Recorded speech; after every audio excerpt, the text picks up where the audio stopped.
ही highway पूरी तरह सुनसान हो जाते थे। इसी वजह से हाईवे पर एक बार धाकड़ कांड हो गया था।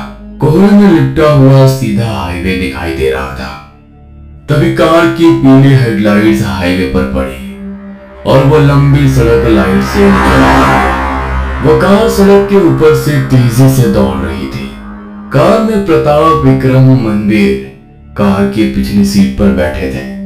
आगे ड्राइवर सीट पर महेंद्र बैठा था और उसके बगल वाली सीट पर सूरज बैठा था। वे सभी बच्चे दिवाली में काली चौदस के अवसर पर राजस्थान में काली माता के एक मंदिर में दर्शन करने जा रहे थे। कार की पीली हेडलाइट्स की रोशनी में सड़क के किनारे खड़े हरे भरे पेड़, उन पेड़ों के पीछे दूर दूर तक फैली पीली सुनहरी रेत का रेगिस्तान था। उस रेगिस्तान में हवा और कुपोषित सूरज की रोशनी, मुड़ी हुई टेढ़ी भुजाओं वाले सूखे पेड़ खड़े थे जो अंधेरे में इस कार को आगे जाते हुए देख रहे थे। गाड़ी का स्पीडोमीटर 80 दिखा रहा था। मीटर में फ्यूल फूल भरा हुआ दिख रहा था। उन सभी को घर से निकले अब बहुत देर हो चुकी थी। सभी को बहुत भूख लगी थी। सड़क के किनारे एक छोटा सा ढाबा दिखाई दिया। इन सब ने ढाबे से थोड़ी दूर अपनी गाड़ी खड़ी की। वे सभी ढाबे पर आ गए। ढाबा दिखने में जमीन में लकड़ी के खंभे गड़े थे और उन पर पुआल की छत थी। ढाबे के सामने 4 हौज रखे थे जिनमें से एक पर पहले से ही 3 लोग बैठे थे। वे सभी बच्चे किनारे की खाली हौज पर बैठ गए। तभी एक 70 साल का बुजुर्ग ढाबे से बाहर निकला। उसने राजस्थानी पोशाक पहनी हुई थी। उन चाचा का नाम भानुदास था। वो चाचा आए और बच्चों से ऑर्डर पूछी, जिस पर सभी बच्चों ने राजस्थानी स्पेशल दाल बाटी चूरमा ऑर्डर किया। ऑर्डर लेकर वो चाचा फिर से ढाबे में चले गए। इन सभी बच्चों से थोड़ी दूर किनारे वाली बेंच पर 3 आदमी बैठे थे और उनके सामने शराब की बोतलें रखी थी। उन्हीं में से एक आदमी ने इन बच्चों से पूछा, और बच्चों, तुम लोग कहाँ जा रहे हो? इस पर बच्चों ने कहा, हम काली माता के दर्शन के लिए भूल भाट जा रहे हैं। बच्चों के इस बात पर उस आदमी के चेहरे पर भय, असहजता के भाव छा गए और उन लोगों ने कहा, तुम लोग जाओ, पर रास्ते में कहीं भी गाड़ी मत रोकना। उस आदमी की इस बात पर बच्चों ने सवाल किया, क्यों? गाड़ी क्यों नहीं रोकना? पीछे से आवाज आई, क्योंकि रात में उस रास्ते का रूप बदल जाता है। भानुदास काका हाथ में दाल बाटी चूरमा की 2 थालियां लेकर बच्चों के पास आए। उन्होंने दोनों थालियां जमीन पर रख दी। भानुदास काका बताते रहे, वहां जमा हुआ अंधेर खाली नहीं होता। उस अंधेरे में कुछ फिरता है, जिसे एक बार तुम लोगों ने देख लिया तो उस रास्ते से बाहर नहीं निकल पाओगे। भानुदास काका ने कहा। सभी बच्चे उनकी बात पर हंस पड़े, लेकिन कहानी दिलचस्प थी और वे सुनने लगे। लड़कों, आगे का रास्ता 1.5 घंटे तक बिल्कुल सुनसान है। कहा जाता है कि हाईवे बनने से पहले 56 साल पहले उस जगह पर काला जादू करने वालों का एक कबीला रहता था। वे लोग पत्थर दिल थे। अगर किसी को काले जादू के लिए, गुप्त धन के लिए मानव बलि चाहिए होती थी तो ये आदिवासी उसे दे देते थे। उन आदिवासियों ने उस जंगल में इतने लोगों की बलि दी थी कि वहां की जमीन पानी कम और मानव रक्त मांस ज्यादा सोख लिया है। इन लोगों के काले जादू से तंग आकर एक अंग्रेज ऑफिसर ने आधी रात को सब सो जाने के बाद अपनी सेना भेजी और उसने उन सभी को नींद में ही मार दिया। उस अंग्रेज ऑफिसर की सेना ने उनके सिर में, बगल में जहां मिले गोलियां भून दी, महिलाओं की इज्जत लूटी, फिर उन्हें जिंदा जला दिया और जमीन में गाड़ दिया और उनके जमीन में गड़े लाशों के ऊपर से वे हाईवे बना दिया। रात में इस जनजाति के आदिवासियों की आत्माएं हाईवे पर जाने वालों को भयंकर कष्ट देती है। अमावस्या को वहां सड़क पर कम से कम एक एक्सीडेंट होता है।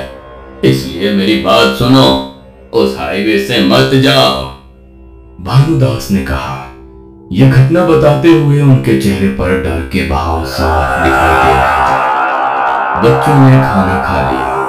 प्रताप ने उस चाचा का बकाया पैसा चुका दिया। सभी बच्चे कार में बैठ गए और उस चाचा की बात सुने बिना उसी सड़क से जाने लगे, क्योंकि बच्चे ऐसे झूठ कहावतों पर विश्वास नहीं करते थे। सूरज ने अपनी कलाई घड़ी पर समय देखा। अब 11:15 बज रहे थे। मुश्किल से 1-1.25 घंटे में वे सभी बूल भाटा पहुंच जाएंगे। सड़क एक विकराल राक्षस के खुले हुए मुंह की तरह दिख रही थी। जैसे आगे बढ़ती है, ऐसा लगता है जैसे सड़क इस कार को निगल रही हो। अरे देखो, मैं क्या लाया हूं। प्रताप ने सबका ध्यान अपनी ओर खींचा। महेंद्र ने भी अपने सिर के सामने लगे आईने में देखा। तभी सामने देखा कि प्रताप के हाथ में शराब की एक बोतल है। प्रताप, तुम्हें यह शराब की बोतल कहां से मिली? सूरज ने पूछा। प्रताप ने कहा, अरे ये मुझे ढाबे पर बैठे उन तीनों लोगों ने दी, लेकिन उन्होंने सख्त चेतावनी दी है, हाईवे पर ड्रिंक मत करना, क्योंकि शराब की गंध से आत्माएं तुम्हारी ओर आकर्षित होकर पीछा करती हैं। प्रताप हंसने लगा। बाकी लड़के भी हंस पड़े। प्रताप ने बोतल का ढक्कन खोला, 2 घूंट लिए। बाकी लड़के शराब नहीं पीते थे। प्रताप अकेला ही ड्रिंक कर रहा था। उसने सिर्फ 10 मिनट में आधी बोतल खाली कर दी। अब वो नशे में पूरा डूब सा गया। कार सड़क पर तेजी से दौड़ रही थी। तभी महेंद्र ने कार की पीली रोशनी में सड़क के दाईं ओर एक नीला बोर्ड देखा, जिस पर सफेद अक्षरों में लिखा था, राजस्थान बूल भाटा 50 किलोमीटर। कार बूल भाटा की सीमा में प्रवेश कर गई। सूरज ने घड़ी पर फिर से समय देखा। समय था 12:10। थोड़ी देर बाद पीछे से एक आवाज आई। विक्रम कार रोकने के लिए कह रहा था। इस पर महेंद्र ने पूछा, अरे क्या हुआ? मुझे 2 नंबर जाना है, विक्रम ने कहा। ठीक है कहते हुए महेंद्र ने गाड़ी सड़क की बाईं ओर रोक दी। वह इलाका घनी झाड़ियों से घिरा सुनसान था। विक्रम ने पानी की एक बोतल ली और सूरज को साथ लेकर चल पड़ा। दोनों झाड़ियों में थोड़ा और आगे चले गए। विक्रम झाड़ियों में थोड़ा और आगे चला गया, जबकि सूरज उससे थोड़ा दूर खड़ा था। 5-10 मिनट ऐसे ही बीत गए। सूरज अकेला खड़ा था। चारों ओर घोर सन्नाटा था। आसपास के पेड़, उन पेड़ों की शाखाएं सजीव लग रही थी। ऐसा लग रहा था जैसे अभी भी शाखाएं हलचल करेंगी और पूरे शरीर को कुचल देंगे। अचानक उस ठंडे बेजान सन्नाटे में विक्रम की भयानक चीख फूट गई। सूरज ने पलटकर उस आवाज की ओर देखा। उसकी आंखों ने विक्रम को डरा हुआ चेहरा लिए अपनी ओर दौड़ते देखा। वह लड़खड़ाकर बीच में गिर पड़ा, फिर तेजी से जमीन से उठा। वह सूरज की ओर दौड़ा। सूरज ने उसे अजीब नजरों से देखा। क्या हुआ इसे? ये ऐसे क्यों कर रहा है? तभी सूरज ने विक्रम से थोड़ी दूर एक पेड़ के तने के पास देखा। उसकी आंखें चौड़ी हो गई, मुंह खुल गया, गला खून से लथपथ था। पेड़ के मोटे तने से बहते सफेद धुंध में एक आकृति खड़ी थी। नीचे सफेद धोती, ऊपरी शरीर पूरी तरह से नंगा। उस नंगी देह की त्वचा भूतिया सफेद था। दाएं कंधे से बाएं कमर तक उन्होंने लाल रंग का जनेऊ पहना हुआ था। और उससे भी ज्यादा विचित्र, मन को सुन्न कर देने वाली बात यह थी कि उसका चेहरा बहुत ही विचित्र और डरावना था। खप्पड़ चेहरा, खरगोश जैसी त्रिकोणीय कान, और सबसे ज्यादा दिल दहला देने वाला डर ये था कि उन दोनों ध्यान की आंखों के किनारे लाल थे, जैसे आग के लाल अंगारों की तरह। ये बेहद भयावह दृश्य देखकर दोनों कार की ओर दौड़े। आधे रास्ते में उनको मनवीर महेंद्र मिले। उन्होंने विक्रम की चीख सुनी थी, इसलिए वे देखने आए थे कि क्या हुआ। सूरज ने उन्हें ज्यादा कुछ बताए बिना बस इतना कहा, जल्दी से कार में बैठो, चलो यहां से। और सब कार की ओर दौड़ पड़े। सब कार के पास आए, कार में बैठे।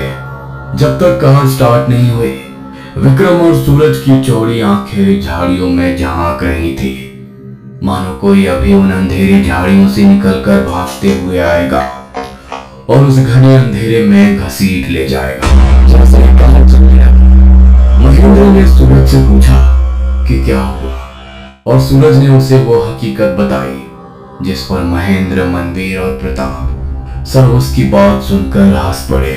हो, शराब मैंने पी रखी है और चढ़ तुम दोनों को गई है। प्रताप दांत पीसते हुए जोर जोर से हंसने लगा। थोड़ी देर बाद महेंद्र गाना सुनने के लिए अपने साथ 4-5 कैसेट लाया था। महेंद्र ने उनमें से एक को ऑडियो टेप पर लगा दिया। गाना लगाने का मकसद इस दूषित माहौल को ताजा करना था। सूरज ने फिर से घड़ी देखी। घड़ी में समय 12:10 दिखा। उसे थोड़ा आश्चर्य हुआ, अजीब लगा, क्योंकि आधे घंटे पहले उसने घड़ी में यही समय देखा था। लेकिन हैरानी की बात, सोचने वाली बात यह थी कि सेकंड की सुई तो चल रही थी, लेकिन घंटे और मिनट की सुइयां जंग खाकर एक ही जगह रुकी हुई थी। सूरज ने यह सोचकर समय देखना बंद कर दिया कि घड़ी जरूर खराब हो गई होगी। ऐसे ही काफी समय बीत गया। महेंद्र ने अब तक 8-9 गाने लगा दिए थे। वो पुराना जमाना था, लगभग 2001। अब जैसे 3-4 मिनट के गाने नहीं होते थे, बल्कि 7-8 मिनट के लंबे गाने होते थे। और सुनते सुनते इन गानों को सुनकर सूरज का चेहरा थोड़ा उलझन में था। अगर कोई गाना 8-9 मिनट लंबा है तो 8-9 गाना बजने तक 1 घंटा तो बीत ही जाएगा, और हमें इतने समय में बुलभट्टा पहुंच जाना चाहिए था। यह सोचकर उसे थोड़ी उलझन हुई कि बुलभट्टा जो 1 घंटे की दूरी पर था, अब तक आया क्यों नहीं। तो सूरज ने पीछे वाली सीट पर बैठे अपने दोस्त मनवीर से भी कहा, अब जरा अपने फोन में समय तो देखो, मेरी घड़ी खराब हो गई है। मनवीर के पास नोकिया का फोन था। उसने फोन निकाला और समय देखा। फोन की स्क्रीन पर वही समय था, 12:10 और सेकंड की सुई आगे बढ़ रही थी और सिम को रेंज भी नहीं थी। मनवीर ने सूरज को समय बताया, जिससे वो सोच में पड़ गया, क्योंकि उसकी घड़ी में भी वही समय था। उसने ये भी कहा कि उसकी घड़ी में भी वही समय था और घड़ी रुकी हुई थी। सूरज की बात सुनकर मनवीर ने अपनी आंखों से स्क्रीन पर देखा। इसके पीछे मकसद ये देखना था कि समय आगे बढ़ रहा है या नहीं। मनवीर 2-3 मिनट तक घड़ी देखता रहा, लेकिन समय मानो थम सा गया था, आगे बढ़ ही नहीं रहा था। आखिरकार उसने निराश होकर फोन जेब में रख लिया। गाड़ी में अब सब चुपचाप बैठे थे। प्रताप, जिसने बीच में शराब पी ली थी, इतना नशे में था कि बुदबुदा रहा था। गाड़ी सड़क पर तेजी से दौड़ रही थी, लेकिन अभी भी बोल भाटा आने का कोई संकेत नहीं था। महेंद्र ने कहा, बोल भाटा अभी भी नहीं आया। लेकिन किसी के पास जवाब नहीं था, क्योंकि जो घटना हो रही थी वो बहुत ही अजीब थी। प्रताप नशे में था। उसकी पलकें भारी हो गई थी, आंखें हल्की लाल थी। उसी नशे में उसकी नजर सामने सड़क पर गई। गाड़ी के बीचों बीच सड़क पर फैले कोहरे में 50-60 आदमी और औरतें खड़े थे। उनके हाथ पैर लाल धधकते खून से सने थे। उनकी पीली चांदी और केसरिया आंखें गाड़ी पर टिकी थी। अरे गाड़ी रोक, भेंडी गाड़ी रोक, वो लोग सड़क पर खड़े हैं, उड़ा देगा क्या उन्हें, साले गाड़ी रोक। प्रताप जोर जोर से चिल्लाने लगा। सूरज और विक्रम, जो उसकी आवाज सुनकर पहले से ही डरे हुए थे, चौड़ी आंखों से सड़क की ओर पागलों की तरह देखने लगे। डर से उनकी फटके हाथ में आ गई। मनवीर ने किसी तरह प्रताप को शांत किया और पूछा, अरे क्या हुआ? प्रताप ने आगे देखा, लेकिन सड़क अब खाली लग रही थी। कार के सामने सड़क पर बहुत सारे लोग खड़े थे। प्रताप ने सबको बताया। इस पर महेंद्र ने उससे कहा, अबे साले, अभी शराब पी ना तो गाड़ी से बाहर फेंक दूंगा, चुपचाप लेट जा। पता नहीं कितनी देर हो गई, कार सड़क पर चल ही रही थी अब कार में सन्नाटा छा गया था। शराब पीकर बैठा प्रताप भी शांत हो गया था। सबको इस बात का पूरा एहसास हो रहा था कि उनके साथ कुछ बुरा हो रहा है। थोड़ी देर बाद सभी ने कार से 50 मीटर दूर सड़क के किनारे एक गहरे भूरे रंग की आग जलती हुई देखी। उस आग के और 2 लोग कंबल ओढ़े बैठे थे और महेंद्र ने उन लोगों से थोड़ी दूर जाकर कार रोक दी। मनवीर अकेला ही गाड़ी से बाहर निकला। मनवीर थोड़ा दूर खड़ा होकर उन लोगों को 3-4 बार पुकारा, लेकिन वे सब बिना कोई जवाब दिए वहीं बैठे रहे। मनवीर ने यह सोचा कि इन लोगों को कम सुनाई देता होगा। मनवीर चिल्लाया और बोला, अरे भाई, ये सड़क कहाँ जाती है? मनवीर के ये शब्द कहते ही दोनों कंबल ओढ़े साथ बैठे लोगों ने मुंह पीछे करके देखा। जो नजारा मनवीर समेत सबने देखा, उसे देखकर डर से सबकी आंखें सफेद हो गई। दोनों लोगों की गर्दनें कटी हुई थी। उनका धड़ नहीं था, क्योंकि धड़ तो आग में जल रहा था, है ना? क्योंकि जो आग लगाई गई थी वो लकड़ी की नहीं थी। दोनों लोगों की खोपड़ियां जल रही थी। उनके चेहरों के साथ साथ उस खोपड़ी का मुंह भी लौ के साथ हिल रहा था। खड़ा खड़ा वो ध्यान मुस्कुराया और तीखी आवाज में बोला, सड़क पर तो ठीक है, अब हम तुम्हें छोड़ेंगे नहीं। ये दृश्य देख मनवीर के रूह कांप गए। वो फौरन गाड़ी में आ बैठा। गाड़ी तेजी से वहां से निकल पड़ी। अंधेरा घना होता जा रहा था। पीली हेडलाइट्स पर काली काली फैल रही थी। हेडलाइट्स की रोशनी अब कम होती जा रही थी। कार में बैठे सभी लोग अपनी जान के लिए डरे हुए थे। एक ऐसी चीज जिसके बारे में उन्होंने कभी सोचा भी नहीं था, वो भूत आत्माएं अब इन सब की जानों के पीछे पड़े थे।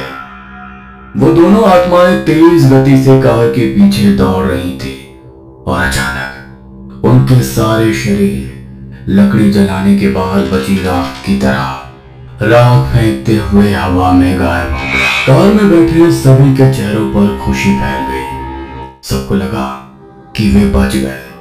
वो चले गए, लेकिन नहीं, अब संकट पीछे नहीं बल्कि आगे था।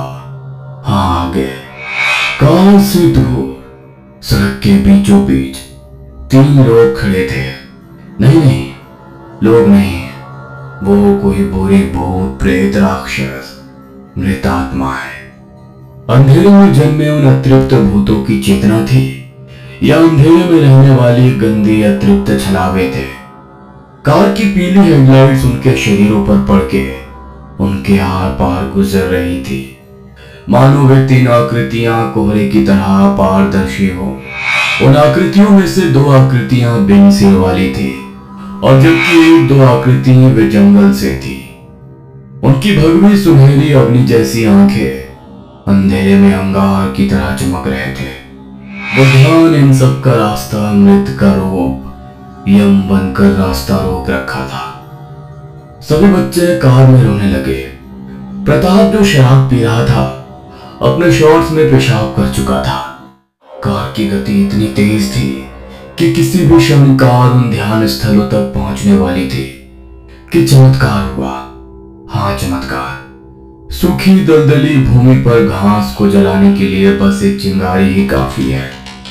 और जैसे दुष्ट और मिथ्या शक्ति कितनी भी प्रबल क्यों ना हो, यह परम सत्य है कि उस दुष्ट का अंतिम संस्कार सत्य की प्रज्वलित अग्नि द्वारा ही होता है। सभी बच्चों की आंखें सामने टिकी थी कि तभी एक काला कुत्ता कार की छत से कूदा और कार के सामने सड़क पर आ गया। उस कुत्ते की गति इतनी चमत्कारी असाधारण समझ से परे थी कि जब कार 100 की गति से चल रही थी तब भी वो काला कुत्ता कार को पीछे छोड़कर उन अभद्र ध्यान स्थलों की ओर आगे दौड़ा। क्या वो निश्चित रूप से कुत्ता था या कुछ और, लेकिन कुत्ते को देखते ही ध्यान में डर गए। उन्होंने हाथ हिलाए और सड़क के किनारे मुड़ गए। कार से आगे निकल गई। कुत्ता फिर भी कार के आगे उतने ही तेजी से दौड़ रहा था। महेंद्र को पता नहीं क्यों पर वो कुत्ते के पीछे उतनी ही तेजी से कार चलाने लगा मानो उसे कुत्ते में कोई रास्ता दिखाई दे रहा हो। अगले 4-5 मिनट बाद कुत्ता अचानक सड़क से हट गया, बाएं मुड़ गया और जंगल में गायब हो गया। और सभी बच्चों को माँ काली के प्रवेश क्षेत्र बोल भाटा का शुरुआती हिस्सा दिखाई देने लगा। मुश्किल से 56 मीटर आगे अंधेरे घूप आसमान में कार उस सीमा को पार कर गई और 15-20 मिनट बाद सुबह होने लगी। सूरज की ठंडी पीली रोशनी फैलने लगी, मानव यातायात दिखाई देने लगा। सूरज ने घड़ी देखी तो सुबह के 6:30 बज रहे थे, यानी सभी 6 घंटे से उस सड़क पर थे। मंदिर के फोन में भी 6 बज रहे थे, मोबाइल सिम को भी रेंज आ गया था। सभी बच्चे काली माता के मंदिर गए और दर्शन किए और मंदिर से बाहर आते समय मनवीर को उसके घर से फोन आया जो उसकी छोटी बहन ने किया था। फोन पर उसकी छोटी बहन ने एक चमत्कारी कहानी सुनाई कि सुबह 5:30 बजे माँ ने एक सपना देखा कि वो सब बच्चे मुसीबत में हैं। उसकी बहन ने यह तक बताया कि उसकी माँ ने उन्हें फोन भी किया लेकिन वो लोग फोन नहीं उठा रहे थे। उसकी माँ को उसकी बहुत चिंता हुई तो वो काली माता की पूजा करने बैठ गई और कहा कि वो सब सकुशल घर आ जाए। मनवीर की बहन की बात सुनकर सभी बच्चे रोमांचित हो गए। उन्हें एहसास हो गया था कि वो काला कुत्ता कोई साधारण नहीं बल्कि ईश्वर का एक रूप था जो उस मुसीबत की घड़ी में उन्हें बचाने आया था। सबने माँ के फिर से दर्शन किए, उनका तहे दिल से शुक्रिया अदा किया और दोपहर को अपने घर चले गए। क्या पता रात में फिर से ऐसी घटना घट जाए। तो इस तरह सबको एक अच्छी सीख मिली कि बुजुर्ग लोगों के विचार कभी गलत नहीं होते।